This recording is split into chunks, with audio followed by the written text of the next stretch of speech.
오늘로 20대 대통령 선거가 꼭 100일 남았습니다. 이재명 민주당 후보가 채널A 인터뷰에서 자신의 공약인 국토보유세 신설에 대해 국민들이 반대하면 안 한다며 한 발 물러섰습니다. 윤석열 국민의힘 후보는 선대위 출범 후 첫 지역 일정으로 충청 지역을 찾았습니다. 충청 지역에서 정권 교체에 신호탄을 쏘겠다고 말했습니다. 단계적 일상회복 1단계를 시행해온 정부가 2단계 전환을 미루고 특별 방역체제에 들어갑니다. 자영업자들의 반발이 컸던 사적 모임 인원 축소도 검토합니다. 지금 다 불안에 떨고 있어요. 지금. 어떻게 해야 될지 여지껏 힘들었거든요. 코로나 바이러스 오미크론 변이의 감염 국가가 14개 나라로 늘었습니다.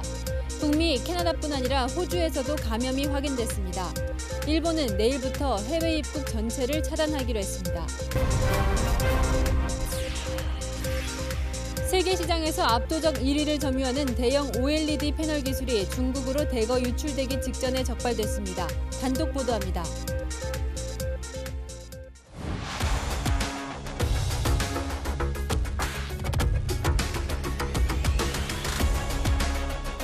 뉴스의 동정민입니다. 대선이 딱 100일 남았습니다. 박빙 승부가 이어지고 있는데요. 이재명, 윤석열 두 후보 민생 대통령과 정권 교체를 각각 내세우며 본격적인 선거전에 돌입했습니다. 이제 전국을 누빌 텐데요. 이 후보는 호남에서, 윤 후보는 충청에서 100일 대장정을 시작했습니다. 이 후보는 지지층 결집부터, 윤 후보는 중원 공략부터 다른 길을 택한 거죠. 먼저 이재명 후보, 국민들 먹고 사는 민생을 강조한 뒤에 상대 윤석열 후보의 공약인 손실보상 50조 원도 당장 수용하겠다고 나섰습니다. 최성 기자입니다. 이재명 더불어민주당 대선 후보가 경제와 민생을 강조했습니다. 20대 대통령 선거를 100일 앞둔 오늘 제가 경제 대통령, 민생 대통령이 되겠다는 약속을 드립니다. 그러면서 윤석열 국민의힘 후보의 소상공인 자영업자 50조 지원 공약을 수용하겠다며 당장 시행하자고 제안하기도 했습니다. 이낙연 전 민주당 대표의 고향인 전남 영광의 한 시장을 방문해서도 경제 민생 대통령을 내세웠습니다. 경제를 살리고 국가 균형 발전을 만들어내고 빈말이 아니라 실력으로 제대로 된 나라 만들 유능한 대통령 후보 누구입니까? 이재명! 시장 방문에 앞서 대학생들을 만난 자리에서는 다시 자세를 낮췄습니다. 텃밭이 아니다 이게. 죽비다. 회초리다. 이렇게 생각해야 된다. 너무 지지를 전적으로 해주니까 좀 우습게 알고 또 존중하지 않은 그런 측면들이 아마 이런 민심 위반의 원인일 것 같아요. 부동산 문제에 대해서는 재차 사과했습니다. 이 후보는 민주당이 부족했고 해야 할 일을 다 하지 못했다면서 이재명 정부는 부동산 문제로 국민이 고통받게 하지 않을 것이라고 말했습니다. 부동산 대책으로 거래세를 낮추고 보유세를 올리는 방안을 거듭 강조했고 금융 혜택은 실수요자에게 지원하고 투기 수요자는 금융 혜택을 제한하겠다고 했습니다. 채널A 뉴스 최선입니다.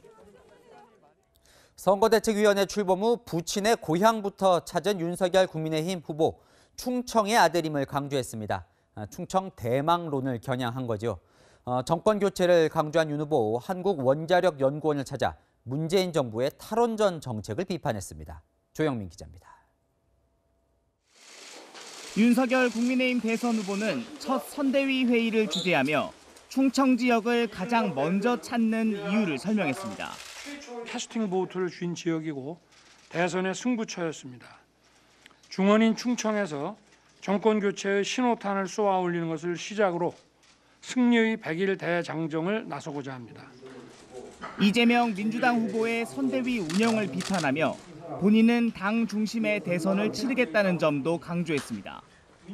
요즘 이재명 후보는 민주당의 이재명이 아니라 이재명의 민주당이라고 말합니다. 이런 발상에서 청와대 독재가 싹트고 집권당이 청와대의 여의도 출장소로 전락하는 것입니다. 윤 후보는 회의 직후 세종시를 찾아 자신의 뿌리가 충청이라는 점을 재차 언급하며 청와대 제2집무실을 세종시로 옮겨 충청 중심의 새 시대를 열겠다고 했습니다. 법률안 제출을 하든지 국회에 촉구를 해서 청와대 일단 제2 청와대 집무실이 이전할 수 있는 법적 근거를 마련하도록 하겠습니다.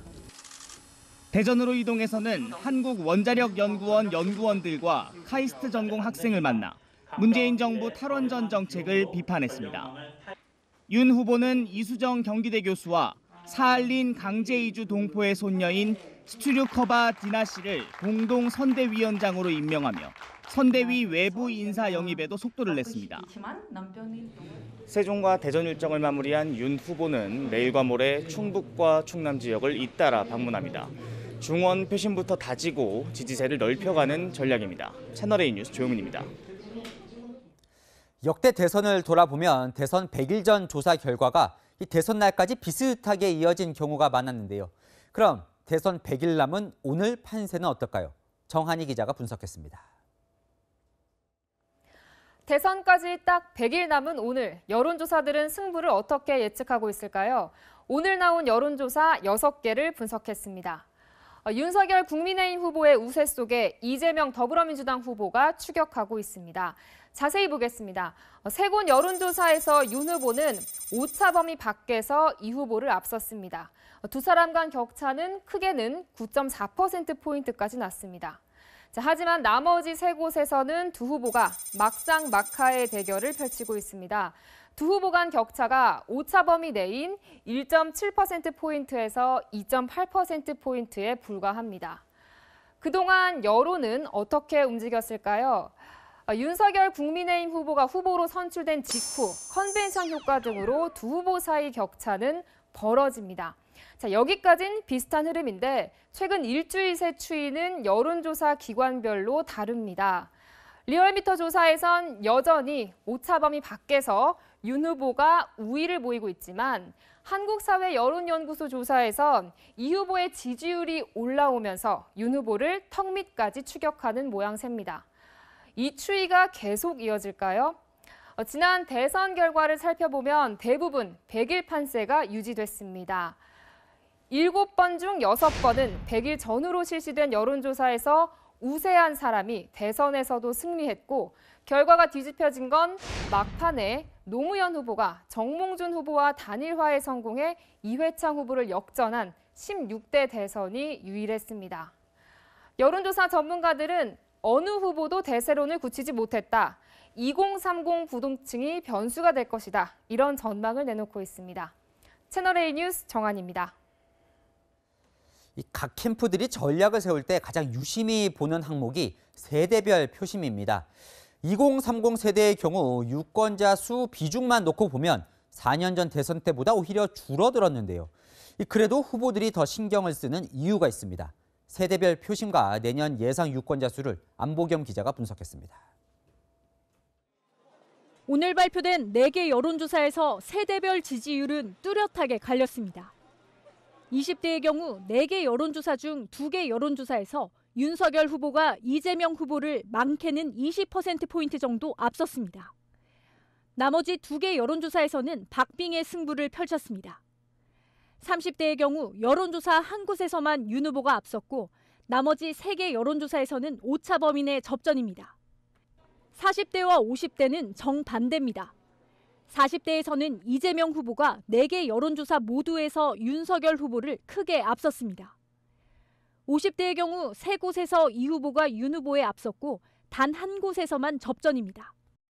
60대 이상에서는 다시 윤 후보가 우세한 걸로 나타났습니다. 윤 후보는 60대 이상 지지율에서 4개 여론조사에서 모두 이 후보를 크게 앞섰습니다. 그렇다면 이 같은 지지세는 실제 선거에서 어떻게 반영될까? 최근 선거 유권자 수 추이와 내년 대선의 예상 유권자 수를 비교해보면 60대 이상 유권자가 늘어나는 걸 확인할 수 있습니다. 전체 유권자 수에서 60대의 비율이 높아졌음에도 후보들이 2030 세대에 신경을 쓰는 이유는 투표율 때문입니다.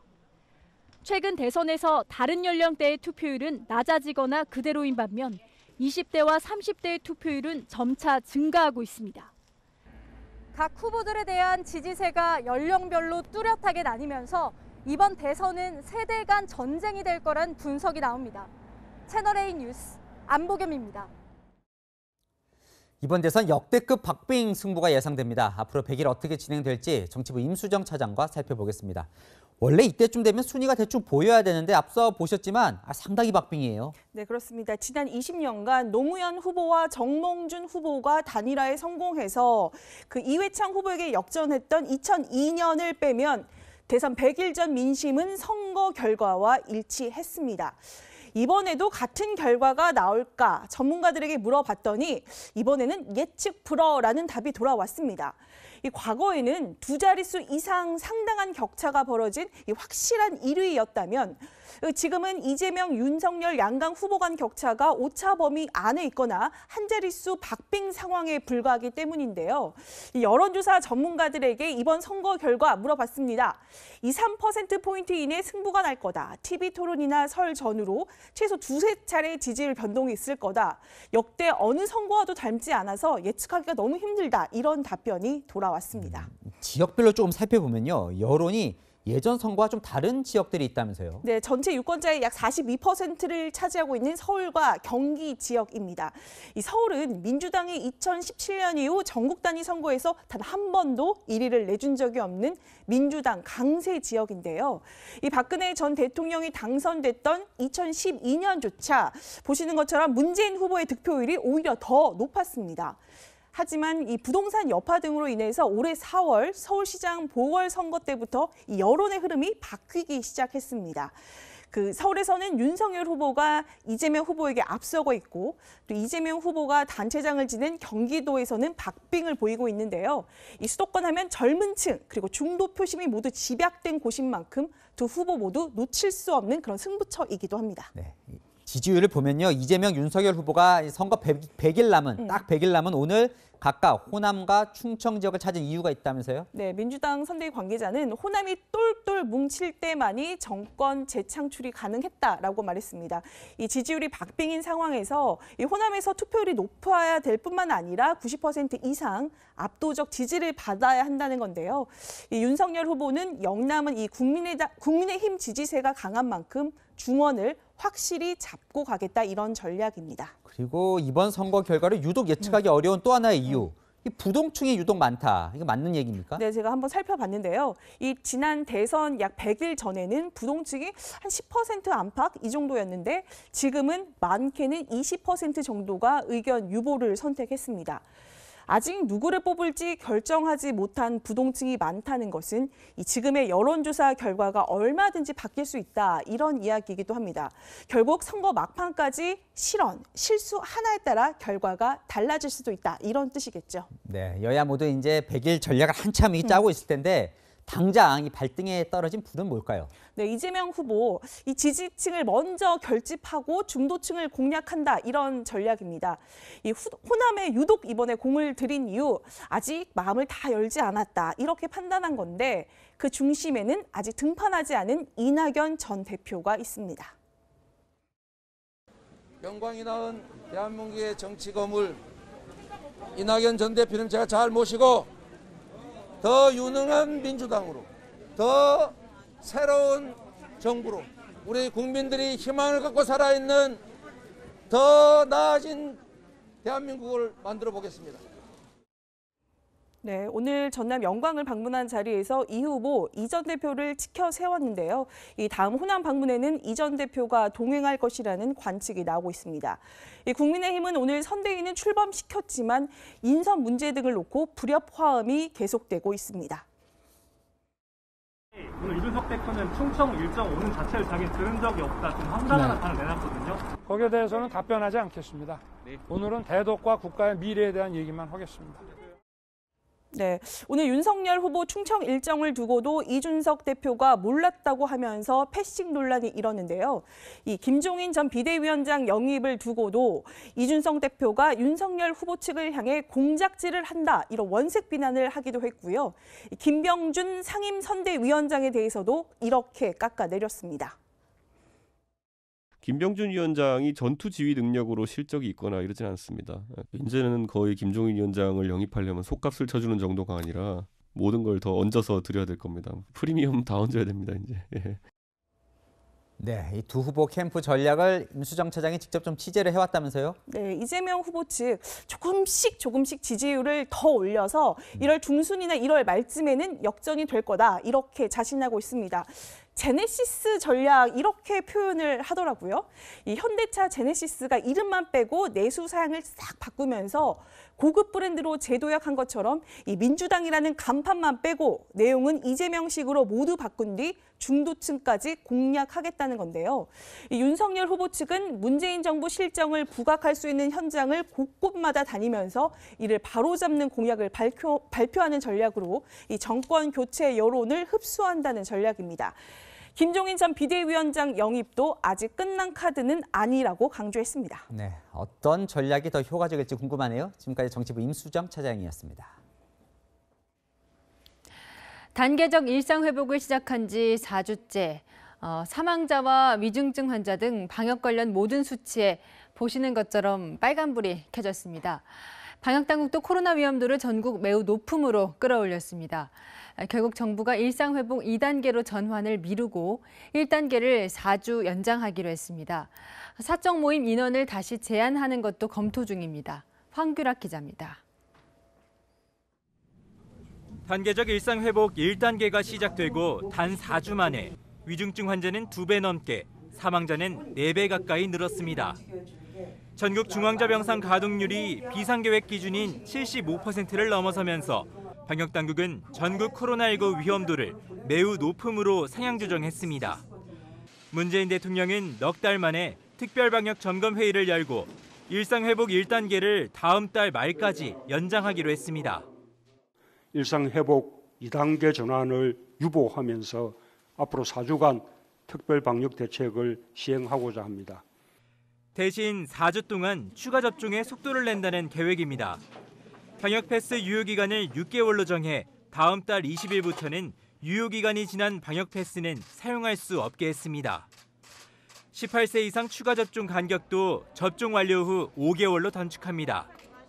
식당과 카페에서의 사적 모임과 미접종자 인원 제한 등은 추후 논의를 이어가기로 했습니다.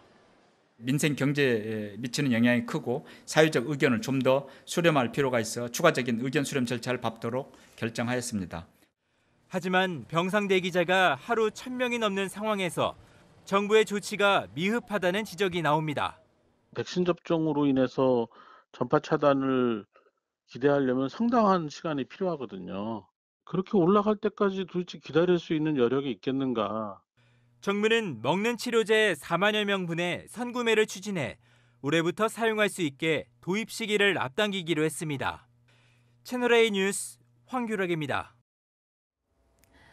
정부가 어떤 방역 조치를 내릴까 가장 불안한 심정으로 바라보고 있는 사람들, 자영업자들입니다. 현장 목소리를 남영주 기자가 들어봤습니다. 평일 점심시간에도 한산한 식당 안. 예약으로 꽉 찼어야 할 연말 달력이 텅 비었습니다. 11월 1일 그때부터 엄청 많았었어요. 지금은 없어요. 반짝이라 생각하는데 지금 보세요. 점심시간에도 지금 한 팀 있잖아요. 확진자가 급증하면서 단체 회식을 취소하는 일도 잇따르고 있습니다. 연말이라고 단체 모임을 좀 해달라고 왔는데 뭐 안 하겠다고 연락이 오고 그렇습니다. 요즘. 단계적 일상회복이 시작된 11월 이후 한숨을 돌린 것도 잠시. 확진자 폭증에 오미크론 변이 바이러스까지 비상이 걸리면서 또다시 매출은 급감하고 있습니다. 11월 1일부터 아르바이트를 구해가지고 오기로 했는데 또 매출이 줄은 바람에 이번에 좀 아르바이트를 또 못 오게 했어요. 좀 그런 상황입니다. 지금 좀 마음이 좀 심란합니다. 정부가 당장 사적 모임 축소는 없다고 밝혔지만 검토 가능성을 열어두면서 걱정이 앞섭니다. 지금 다 불안에 떨고 있어요. 어떻게 해야 될지 여지껏 힘들었거든요. 그랬는데 이제 좀 살아날라 괜찮겠다 했더니 직원들 감축을 안 하고 신장계 마이너스를 보면서도 지금 버티고 있었거든요. 변이 바이러스가 이제 발생을 해서 이렇게 또 다시 그 영업 제한이나 이런 조치가 취해진다 그러면은 저희는 거의 진짜 절벽이나 마찬가지 그런 심정입니다.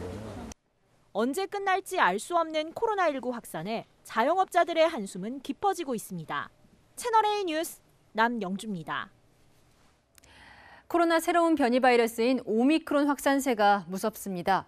캐나다와 호주까지 전파됐고 중남미 브라질에선 의심 환자가 나왔습니다. 전 세계가 다시 빗장을 걸어 잠그고 있습니다. 권갑구 기자입니다. 섬나라인 호주에서 오미크론 변이 감염자가 나왔습니다. 남아프리카 공화국을 다녀온 2명인데 모두 백신 접종을 마쳤고 무증상자였습니다. There are 2, possibly 3 positive cases. Those 141 travellers on 5 flights over the last 24 hours are in our health quarantine facility. 캐나다에서도 나이지리아발 입국자 중 2명이 오미크론 감염자로 확인됐습니다. 나이지리아는 오미크론 위험국인 남아공 등과 지리적으로 떨어져 있다는 점에서 이 변이가 아프리카 전역에 광범위하게 퍼졌을 위험이 크다는 분석이 나옵니다. 현재까지 오미크론 변이 감염자 발생국은 남아공과 보츠와나를 비롯해 네덜란드, 영국, 홍콩, 캐나다 등 14개국, 프랑스와 브라질 등 4곳에서도 감염 의심 사례가 나왔습니다. 오미크론 변이가 확인된 게 이달 초인데 남아공 내 오미크론 변이 환자는 벌써 71%까지 늘었습니다. 우세종으로 바뀌기까지 20여일밖에 걸리지 않은 겁니다. 델타는 지난해 10월 5일 인도에서 처음 보고된 뒤 우세종이 될 때까지 100일이 걸렸습니다. 빠른 전파 속도에 백신 무력화 우려까지 나오자 각국은 일단 빗장부터 걸어 잠그고 있습니다. When you diminish or stop or block travel from a particular country, there's a reason for that. It's to give you time to do things. WHO는 오늘 오미크론으로 인해 코로나19 대규모 확산이 일어날 경우 결과가 심각할 수 있다며 세계적으로 매우 큰 위험 요인이라고 경고했습니다. 채널A 뉴스 권갑구입니다. 특히 일본은 오미크론 변이 유입을 막기 위해 한국을 포함한 모든 외국인의 입국을 전면 금지하는 초강수를 썼습니다. 강은하 기자가 보도합니다. 세계 각국이 오미크론 변이 유입을 막기 위해 국경을 걸어 잠그고 있습니다. 일본은 내일부터 모든 외국인의 신규 입국을 금지했습니다. 最悪の事態を避けるために緊急避難的な予防措置としてまずは外国人の入国については11月30日午前0時より全世界を対象に禁止をいたします。 지난 8일 10개월 만에 유학생과 비즈니스 목적의 외국인 등에 대해 신규 입국을 허용한 지 20여일 만입니다. 영국은 남아공과 인근 국가에서의 입국을 금지했습니다. 영국 입국자는 예외 없이 PCR 검사를 받은 뒤 음성 판정 결과가 나올 때까지 격리 조치됩니다. 이스라엘 역시 모든 외국인의 입국을 금지하며 국경 전면 봉쇄에 나섰습니다.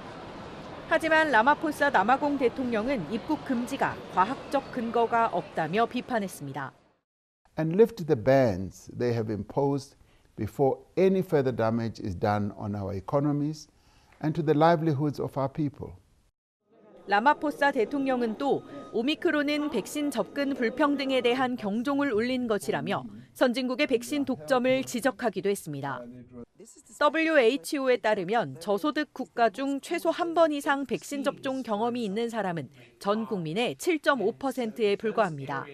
반면 고소득 국가 국민의 63.9%가 한 번 이상 백신을 접종했고 부스터샷까지 의무화되면서 백신 빈부격차는 더욱 커지고 있는 상황입니다. 채널A 뉴스 강은하입니다. 우리는 지난 델타 변이 바이러스 유입 때도 안이하게 대처했다가 지역사회 확산을 막지 못했다는 지적이 나왔죠.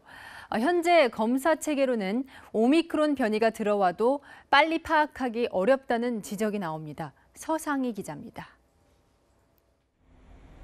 오미크론 변이에 감염되더라도 현재 선별진료소 PCR 검사로 코로나19 양성인지 음성인지 진단은 가능합니다. 하지만 오미크론 변이에 감염됐는지 바로 알기는 어렵습니다. 현재 보급된 PCR 검사법은 델타, 알파, 베타, 감마 4가지 변이만 검출 가능하기 때문입니다. PCR 검사 후 추가로 유전체 분석을 하는데 바이러스 양이 많아질 때까지 기다려야 해 검사에 최소 5일이 걸립니다.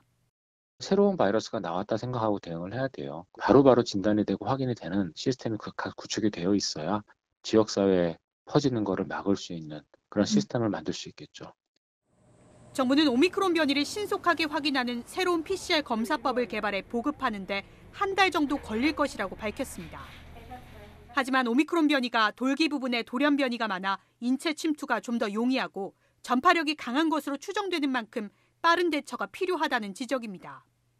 아직은 확인이 되지 않았지만 이미 들어와 있을 확률을 배제할 수가 없기 때문에 입국 제한을 좀 철저히 하고 앞서 델타 변이 유입 당시 정부는 우려할 수준이 아니다라는 입장을 반복해 안이하게 대처했다는 비판이 나왔습니다.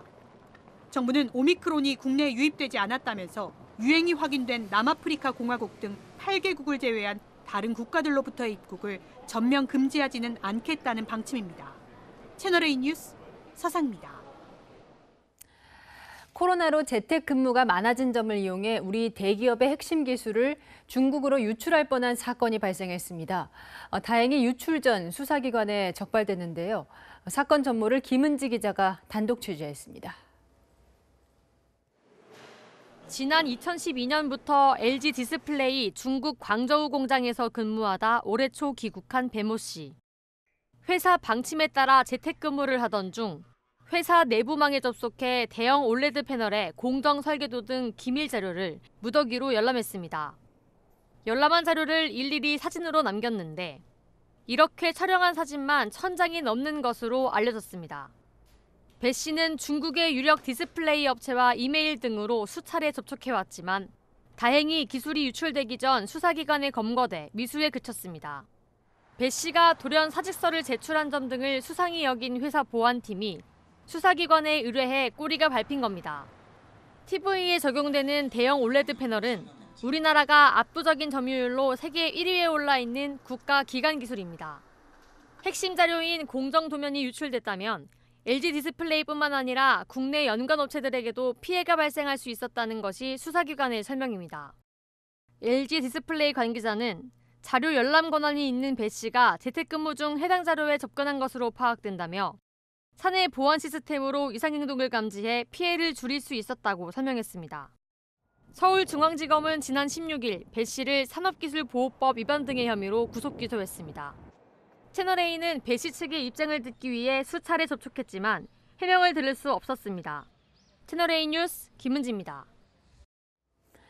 어제 경남 통영 욕지도에서 모노레일이 추락해 8명이 크게 다쳤는데 사고 전 이미 결함이 잦았던 것으로 드러나 인재라는 지적이 나오고 있습니다. 홍진우 기자입니다.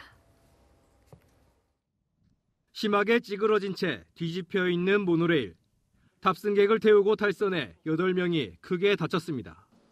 경찰이 사고 당시 CCTV를 확인한 결과 모노레일이 도착 지점을 50m 앞두고 잠시 멈췄던 사실을 확인했습니다. 모노레일 앞에 새나 동물들이 있을 경우 자동으로 멈추도록 하는 위험 감지 센서가 작동한 겁니다.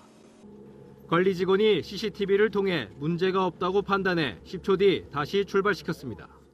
이후 20m 정도를 간 모노레일이 속도가 빨라지더니 탈선한 겁니다. 사고 지점은 25도의 급경사 구간인데요. 사고 직전 갑자기 가속도가 붙으면서 차량이 내일을 이탈해 추락했습니다. 사고가 난 곳은 경사가 심해 모노레일의 속도가 분당 75m에서 10m로 줄도록 설계되어 있습니다. 경찰은 사고 당시 속도 저감 장치가 정상 작동하지 않은 걸로 보고 있습니다. 서 있다가 이제 갑자기 내려와 버리니까 막동이 잘못됐지 않느냐. 지난 2019년 12월 운행을 시작한 욕지선 모노레일은 안전 문제 등으로 개장이 6개월 지연됐습니다. 그 뒤로도 내일 결함으로 운행 부적합 판정을 받아 보수했고 지난 9월에도 내일 보수가 진행되는 등 결함이 잦았습니다. 탈선 사고로 부상을 입으신 분들과 가족분들께 진심 어린 사과와 위로의 말씀을 드리면서 빠른 쾌유를 기원합니다. 통영시는 모노레일 운영을 무기한 중단했습니다. 국립과학수사연구원은 사고 원인을 밝히기 위해 내일 정밀 감식을 실시하기로 했습니다. 채널A 뉴스 홍진우입니다. 서울의 대형 백화점에서는 천장 석고보드가 떨어져 직원 3명이 다쳤습니다. 손님이 많았다면 더 큰 사고로 이어질 수 있는 아찔한 상황이었습니다. 김승희 기자입니다. 천장에서 무너져 내린 석고보드가 환기구에 아슬아슬하게 매달려 있습니다. 석고보드가 덮친 백화점 매장은 아수라장이 됐습니다. 더현대 서울백화점 3층 소금 매장 천장이 무너진 건 영업이 시작된 뒤인 오늘 오전 11시 15분쯤. 천장에서 60제곱미터 면적의 마감재가 떨어진 겁니다.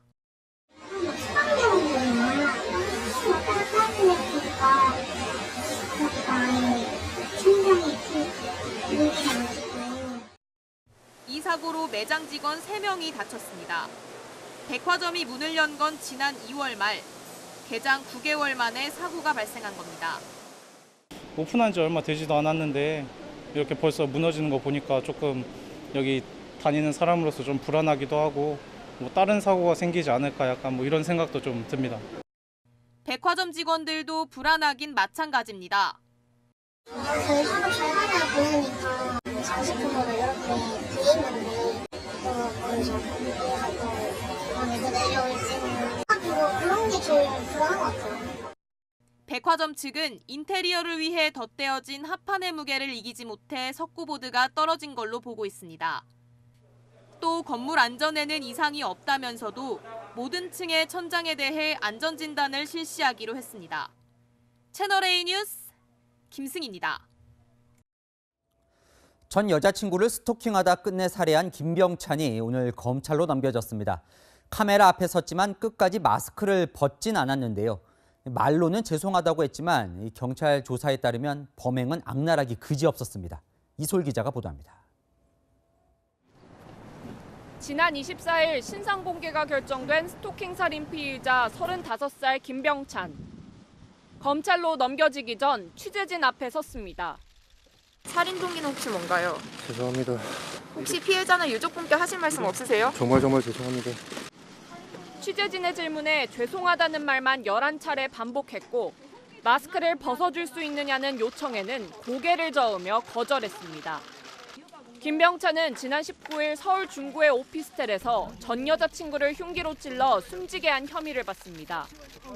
피해자는 지난해 12월부터 6차례에 걸쳐 스토킹 피해를 신고했고 경찰은 지난 7일부터 신변 보호를 시작했지만 사건을 막지는 못했습니다. 경찰은 피해자의 신고로 법원에 접근 금지 조치가 이뤄지자 이에 앙심을 품고 보복하기 위해 계획적으로 살해한 것으로 보고 있습니다. 김병찬의 휴대전화를 포렌식한 결과 범행 도구나 방법을 수차례에 걸쳐 검색했고 범행 하루 전 부산에서 서울에 올라와 흉기를 구입한 사실도 확인됐습니다. 경찰은 김병찬이 지난해 말부터 피해자의 집에 10여 차례에 걸쳐 침입하고 흉기를 사용해 감금한 사실도 확인했습니다. 김병찬에게는 특정범죄가중처벌법상 보복살인과 스토킹처벌법 위반, 상해, 주거침입, 특수협박 등 8개 혐의가 적용됐습니다. 경찰은 스마트워치 신고가 접수되면 기지국이 송출하는 위치뿐 아니라 오차 범인의 주거지와 직장에도 동시에 출동하도록 매뉴얼을 바꿨습니다. 또 접근 금지 명령을 위반할 경우 반드시 입건 조사하겠다고 밝혔습니다. 채널A 뉴스 이솔입니다. 미국 LA에 뜨거운 함성이 돌아왔습니다. 2년 만에 대규모 공연을 다시 연 BTS의 이틀째 공연, 5만 명이 넘는 전 세계 아미 팬들이 집결했습니다. 여러분도 그 뜨거운 열기 속으로 함께 들어가 보시죠. LA 현지에서 유승진 특파원이 전해드립니다. 공연 시작 2시간 전 입구마다 길게 늘어선 줄은 끝이 보이질 않습니다. 아미로 불리는 팬들은 BTS의 상징색인 보라색으로 설렘을 표현합니다. 마스크부터 재킷, 신발까지 온통 보라색으로 차려입은 팬도 있습니다. They brought me out of a very dark place when I needed to find myself, and they just brought a whole light. The fact that I'm like breathing the same air is crazy. Yeah. 이날 공연을 보기 위해 국경을 넘어 백신까지 챙겨 맞고 왔다는 멕시코 팬도 있습니다. The concert was in November. I went to Texas on November 2nd to get my vaccine, so I was ready for here. 이제 막 관객 입장이 시작됐는데요. 지금 제 뒤로 보이는 이 공연장에 오늘 하루만 5만 명에 가까운 팬들이 모일 것으로 예상됩니다. 공연장은 평소 미식 축구 경기를 위해 쓰이는 곳이지만 오늘만큼은 세계 각국에서 온 BTS 팬들이 경기장 바닥부터 천장 부근까지 촘촘하게 자리했습니다. 마침내 BTS가 모습을 드러내자 5만 명의 팬들이 순식간에 함성을 쏟아냅니다.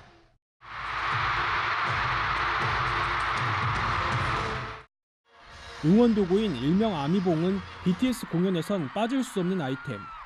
노래에 맞춰 수시로 색깔을 바꿔가며 흔들자 공연장은 순식간에 열광의 도가니로 바뀝니다. 코로나 이후 2년 만에 팬들과 얼굴을 맞댄 BTS는 그 어느 때보다 열정의 무대를 선보였습니다. 마스크를 쓰고 있어 팬들의 표정까지 자세히 볼 수는 없었지만 서로의 마음을 확인하기에는 부족함이 없었던 시간.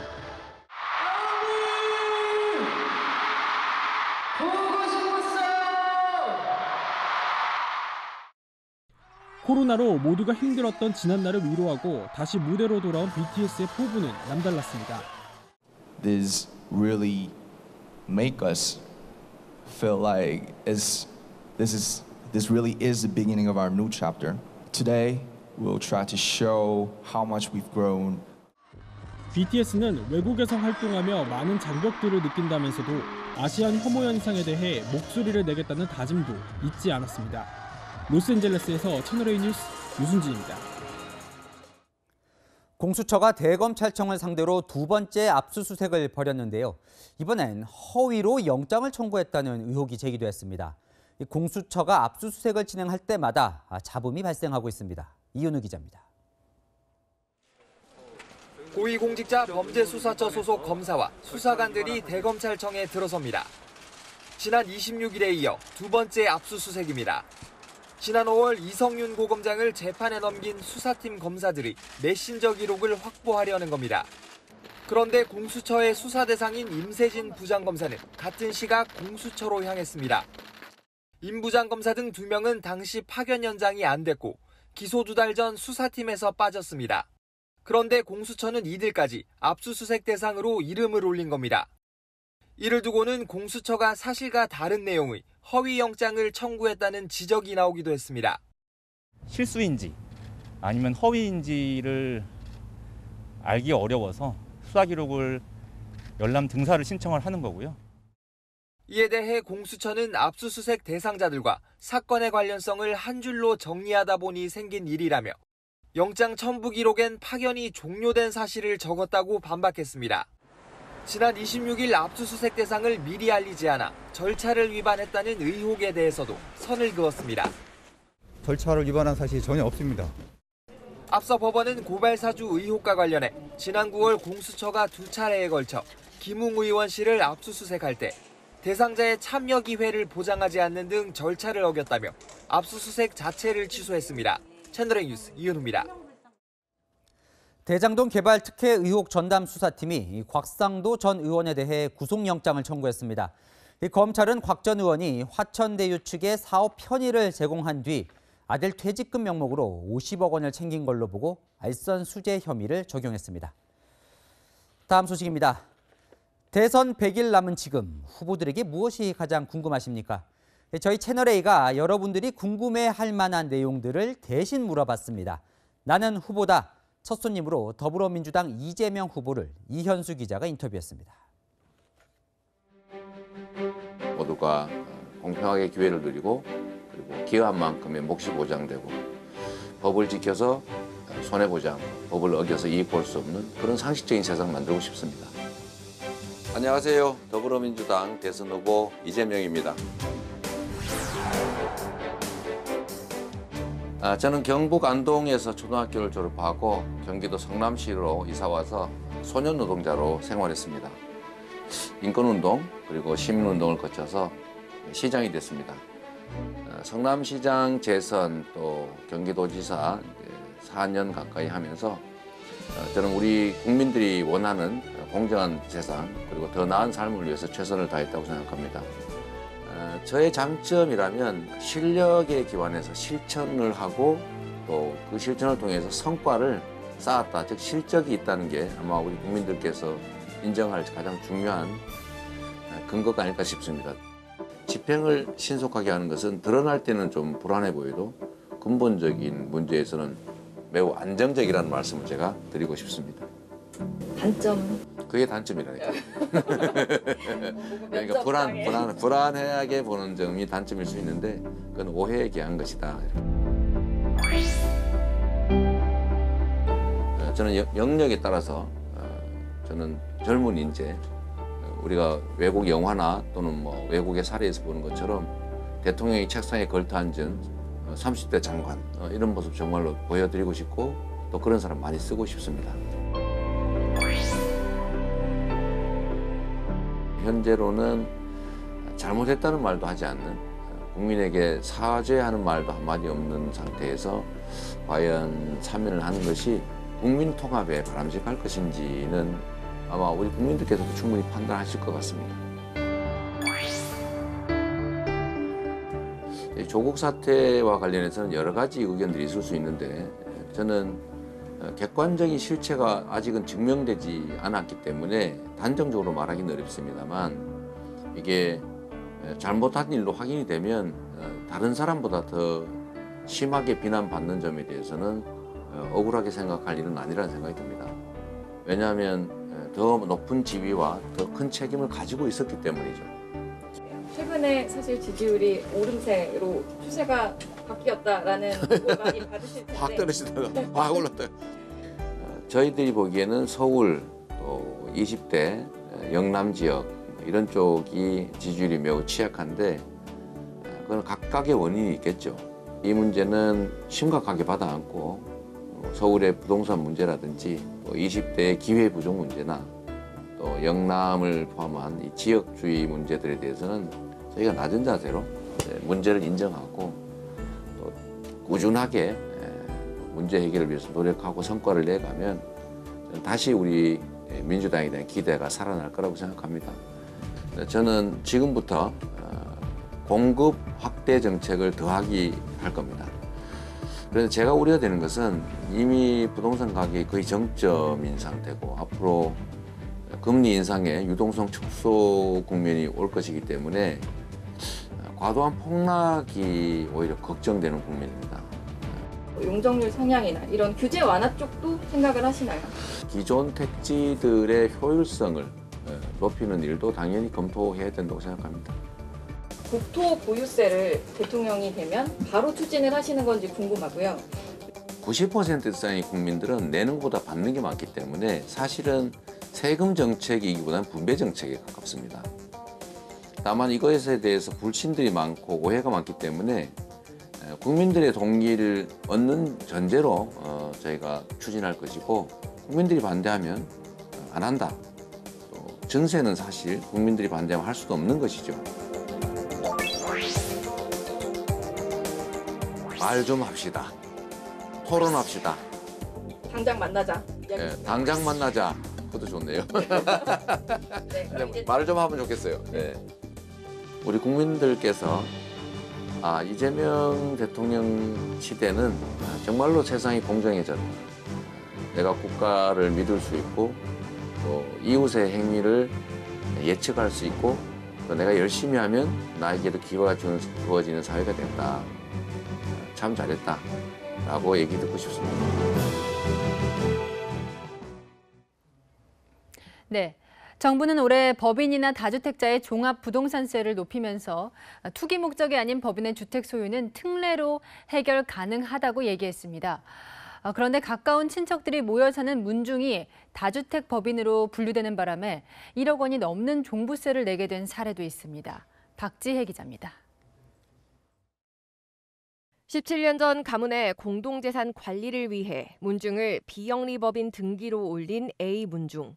같은 성씨, 같은 본을 가진 친척들이 인근 주택 14채에 수십 년간 실거주 중인데 벼랑간 종부세 폭탄을 맞게 됐습니다.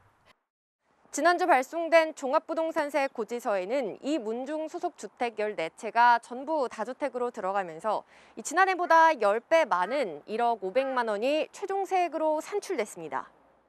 3주택 이상 보유한 다주택 법인으로 분류돼 작년보다 2배 높은 종부세 최고세율 6%를 적용받은 겁니다.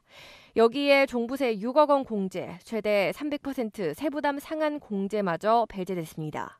종합부동산세가 너무 터무니없이 올라서 지금 이 금액이 맞는 건지 또 어떻게 해야 되는지에 대한 고민이 커서 이의 제기를 해보려 준비 중에 있습니다. 정부는 올해 종합부동산세 법인 및 다주택자의 세율을 높이면서 법인의 투기 목적이 아닌 주택 보유는 특례를 통해 세부담을 낮췄다고 밝혔습니다.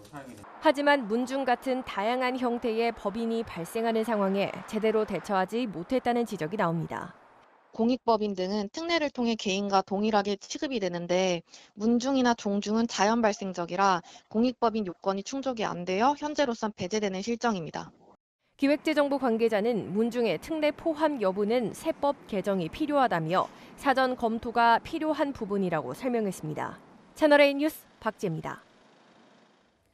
조만간 서울에서 자율주행 택시와 버스를 볼 수 있게 됩니다. 서울시가 상암 디지털 미디어 단지에서 일반 시민을 대상으로 한 자율택시 시범 운영을 시작합니다. 이민준 기자입니다.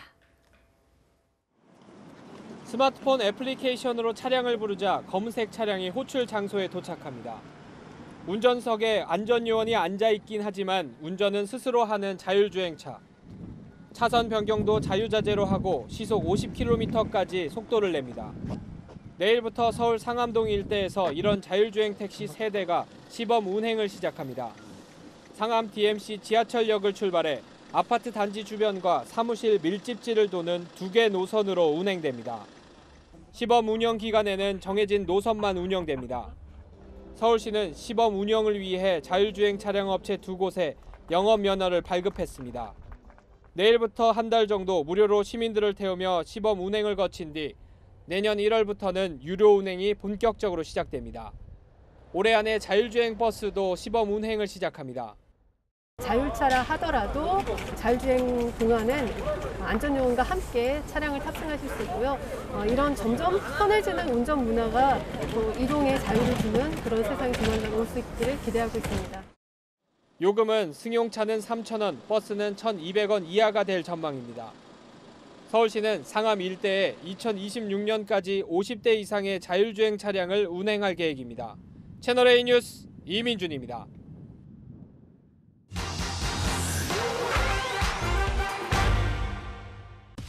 요즘 아파트에 이런 월패드 많이 설치돼 있죠. 이걸로 현관 밖을 확인하거나 경비실과 통화도 할 수 있는데요. 최근 전국 아파트 월패드 해킹 영상과 명단이 돌면서 경찰이 수사에 착수했습니다. 이 월패드 해킹 막을 방법 있는지 따져봅니다. 사건이 처음 알려진 건 지난달 홍콩 웹사이트에 올라온 이 게시물 때문입니다. 해커들이 H국, 그러니까 한국 아파트 스마트홈 시스템을 해킹해서 동영상 수십만 개가 유출됐다고 적혀 있습니다. 경찰은 명단 속 일부 아파트 서버에 이상 징후가 있는 걸 확인하고 실제 피해를 본 사실이 있는지 확인 중입니다. 한국은 이 가능성이 아예 없지는 않기 때문에 왜 우리나라 아파트가 표적이 된 걸까요? 보안 전문가들은 공동주택의 홈 네트워크가 단 하나의 망에 연결돼 있는 걸 지적합니다. 세대 하나만 해킹하면 단지 전체 보안을 무력화할 수 있다는 겁니다. 방화벽이라는 거는 외부에서 들어오는지 안 들어오는지를 이렇게 차단하는 그런 거거든요. 지금 한 군데가 뚫리면 다른 데 쭉 뚫린다는 것인데 이런 대규모 해킹을 막을 방법이 있을까요? 공동주택 보안 네트워크를 나누는 망 분리가 대안으로 거론됩니다. 집집마다 사이버 경계 벽을 세우자는 겁니다. 침입 방지 및 탐지 시스템이나 통신 보안 기능을 갖춘 전문업체 장비나 시스템을 쓰는 것도 방법입니다. 문제는 이런 시스템 구축에 시간과 비용이 많이 든다는 건데요. 당장 집안에서 도청이나 몰래 촬영되는 피해를 막을 방법은 뭘까요? 우선 사용하지 않는 월패드 카메라는 이렇게 가려야 하고요. 비밀번호를 따로 설정한 적이 없다면 현관문과 똑같이 수시로 바꾸는 게 안전합니다. 지금까지 팩트맨이었습니다.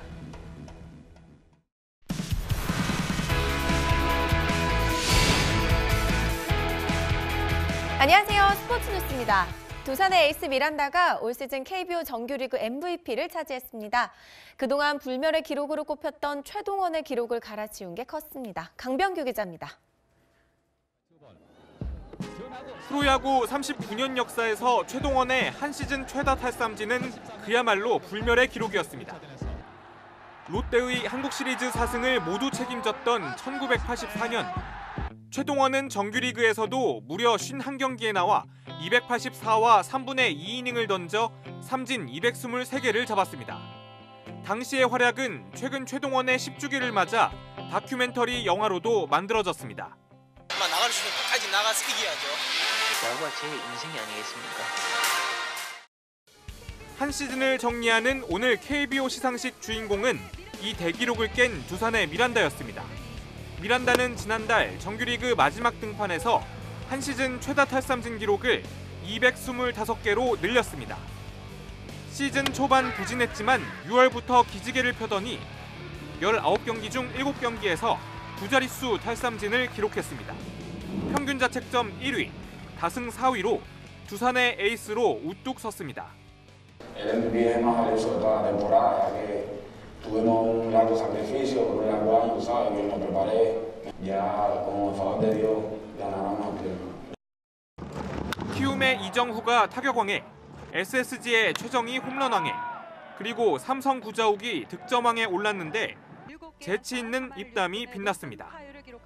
홈런왕에 도전하겠습니다. 내년에는 타격왕을 하겠습니다. 감사합니다. 두 분 다 긴장하셨으면 좋겠습니다. 신인왕은 고졸 루키 기아 이의리가 차지했습니다. 채널A 뉴스 강병규입니다.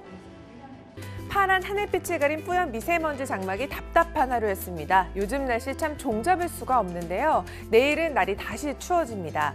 내일 새벽부터 한기를 몰고 오는 비가 내릴 텐데 곳에 따라서는 돌풍과 벼락도 동반하겠습니다. 남해안과 제주에는 20에서 60mm, 그 밖의 지역은 5에서 40mm가 예상되고 있고요.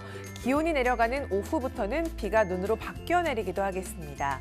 제주 산간, 강원 산간 지역이 모레까지 최고 7cm, 강원 내륙과 충청 중남부, 전북 내륙에서는 1에서 3cm의 눈이 쌓이겠습니다. 내일 오전까지는 크게 춥지 않겠습니다. 낮에는 대부분 10도 안팎에 머물겠고요. 오후부터는 찬바람이 밀려올 텐데요. 밤사이에는 기온이 곤두박질하면서 12월의 첫날인 수요일에는 서울의 아침 기온이 영하 3도까지 떨어지겠고요. 이후에도 강추위는 강약을 반복하며 이어지겠습니다. 이번 주는 본격 겨울 재배하시면 좋겠습니다. 날씨였습니다. 보통 대통령 선거는 총선이나 지방선거 때보다 투표율이 높습니다. 대통령만큼은 내 손으로 뽑겠다 생각해왔죠. 그런데 이번 대선 후보들 비호감도가 워낙 높아서 벌써부터 최저 투표율 전망이 나옵니다. 남은 대선 100일, 후보들 다른 후보 밟고 지지율 올리려고만 하지 말고 멋진 정책 경쟁으로 투표율 올리는 데 주력하면 좋겠습니다. 오늘의 한마디는 100일의 과제 압도적 투표율로 하겠습니다. 오늘 뉴스 여기까지입니다. 내일도 뉴스에입니다.